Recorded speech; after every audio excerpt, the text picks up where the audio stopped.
Ketua Majelis Kehormatan Mahkamah Konstitusi Jimli Asyidiki dilaporkan ke Dewan Etik MK terkait putusan MK yang mencopot Anwar Usman dari jabatan Ketua MK.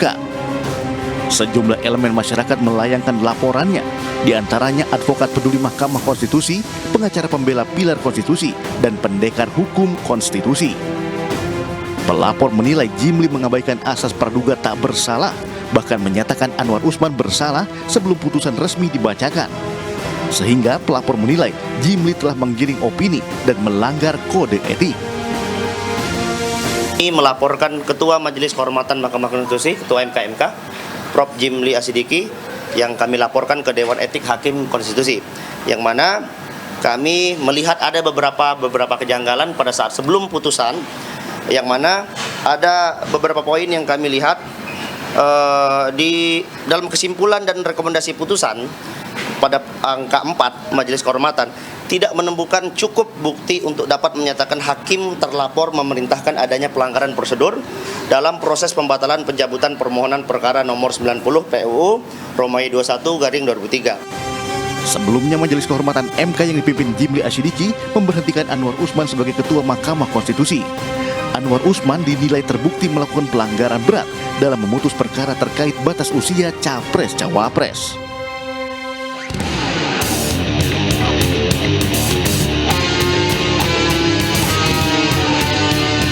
Ya, bukti sudah cukup, tapi tidak perlu semua diungkap di dalam putusan resmi, karena ini kan bisa menimbulkan masalah lain lagi. Masalah apa yang dimaksud? Putusan pengadilan itu harus menjadi solusi, bukan menciptakan masalah.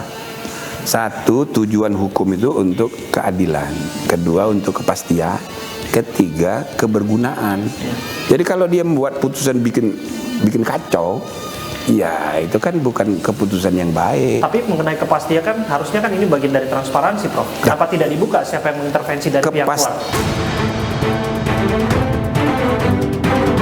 Kepastiannya adalah kita memutuskan lebih cepat dari semestinya, karena diminta ada kaitan dengan pendaftaran calon, yang kalau misalnya putusan MK ini kan diminta supaya membatalkan putusan MK.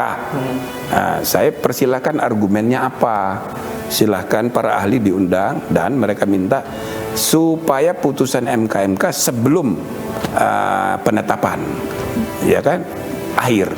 Artinya kalau begitu ya udah kita tanggal 7. Sebab kalau kita perlambat, ya kan, sebelum sampai sesudah tanggal 13 misalnya, itu nanti kita dicurigai lagi, oh ini sengaja memanfaatkan prosedur untuk molor-molor. Jadi untuk kepastian kita tetapkan tanggal 7. Itu kepastian. Nah, yang kedua keadilan, ya kan? Ini kan saya rasa adil bagi semua. Semua terpuaskan, ada yang tidak terpuaskan, tapi itu bagian dari proses. Nanti peredaan mungkin perlu seminggu lagi. Oke, tapi Prof, sampai saat ini belum bisa membuka secara detail siapa pihak dari luar yang mengintervensi perkara nomor 90 itu. Enggak, kami sudah dapat bukti bahwa itu tidak ada intervensi secara sengaja dari luar, apalagi dibilang dari istana. Nah, itu ilusi aja. Tapi mengenai putusan yang kemarin kan prakteknya kita mengetahui itu adalah etik, Prof. Tapi ada juga yang mengatakan kok nggak menyentuh pokok perkaranya ya? Bagaimana Prof menjawab? Nah, pokok perkaranya itu bukan tugas MK. Majelis Kehormatan kan sudah diatur di PMK. Kita ini hanya menilai kelakuan hakim, nah gitu loh. Bahwa perilakunya itu berakibat kepada putusan yang tidak disukai si A, si B, atau kelompok A, kelompok itu soal kedua. Tapi perilaku dalam membuat keputusan itu kalau dia salah, melanggar kode etik, nah itu kita nilai. Nah, putusannya kita ndak bisa, karena sama kayak undang-undang. Misalnya ya, DPR menetapkan undang-undang, sah, diteken oleh presiden. Itu ada yang demo ribuan, tidak suka kepada undang-undang itu, tapi tetap aja berlaku. Bahkan kalau undang-undang itu ternyata terbukti di antara beberapa anggota MPR itu, anggota DPR itu melakukan tindak pidana, terima suap, Ya. dia bisa masuk penjara, tapi tidak berakibat kepada undang-undangnya. Gitu. Nah, jadi kalau saya sarankan sesudah putusan MK itu saya menganjurkan semua anak bangsa udah fokus saja perhatian untuk menyukseskan pemilihan umum dan pilpres secara damai dan terpercaya. Kalau Anda tidak suka kepada paslon ini, jangan dipilih. Atau paslon yang Anda anggap wah ini curang, ini dia akan mengakali undang-undang, ya sudah, jangan dipilih dia. Tapi hak dia dan para pendukungnya itu jangan dihalangi, gitu loh. Biar kita biarkan rakyat saja yang menjadi hakim tertingginya.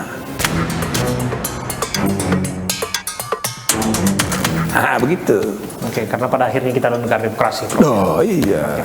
Prof, saya bisa katakan ya, Prof Jimli ini mengukir sejarah di Republik ini yang memutus seluruh hakim konstitusi bersalah dan melakukan pelanggaran etik.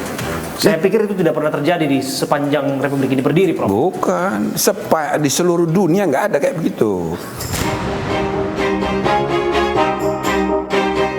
Di seluruh dunia 9 hakim dilaporkan melanggar kode etik, semuanya 9, dan 9-nya terbukti ya, melanggar Salah. kode etik. Itu bukti. Nggak ada di dunia. tidak ada di dunia Ih, cuma di kita. dan hanya ada di Indonesia. Oke, dan perkaranya adalah mengenai konflik of interest, benturan Ya. kepentingan, yang mana ada pembiaran atau saya kutip bahasanya Prof Jimli, budaya ewuh pakewuh. Ya, pada pimpinan. Oke. Ya, merasa Separah nggak itu, Prof. Masa nggak enak. Jadi kebiasaan. Makanya waktu Pak Anwar Usman bikin konferensi pers, Ya. kan kelihatan dia agak kecewa gitu Ya. ya. Saya bilang ini manusiawi, nggak apa-apa. Tapi argumen dia, loh ini kan sudah biasa. Dulu waktu Pak Jimli, dulu waktu Pak Mahfud, dulu banyak seperti ini. Nah, itu bukan soal dia ngeles cari alasan, tapi itu menunjukkan bahwa jadi sudah ada kebiasaan dan itu dibenarkan. Yang kedua, dia itu tidak merasa. Ora iso rumongso, tidak bisa merasa bahwa ini melanggar kode etik. Padahal ini aturan universal, ada di undang-undang, ada juga di kode etik hakim MK, Oke.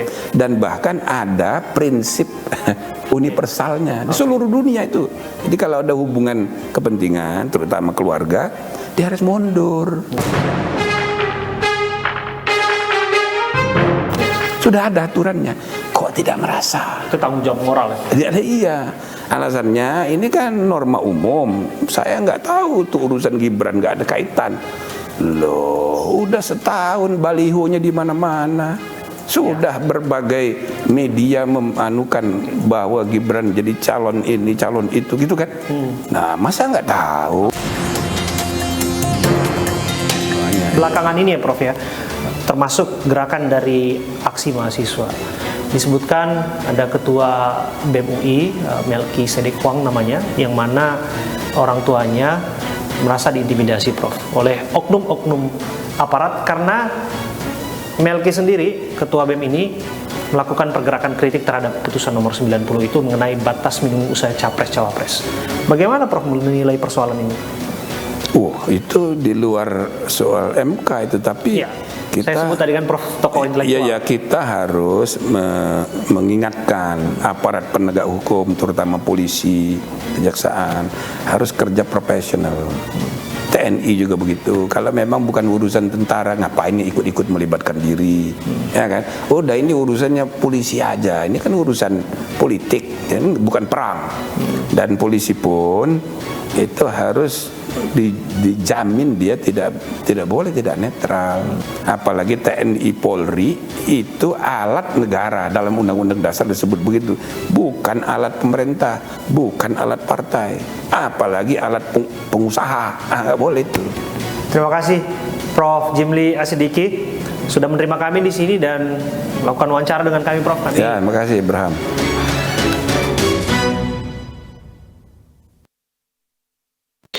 Gitu. Saya telepon ibu di rumah, ibu bilang, benar ada 2 orang ke rumah, satu mengaku aparat TNI dari Babinsa, satu lagi tidak berseragam, berpakaian seperti warga sipil pada umumnya gitu, menanyakan soal straightforward mas, ini rumah Melki gitu.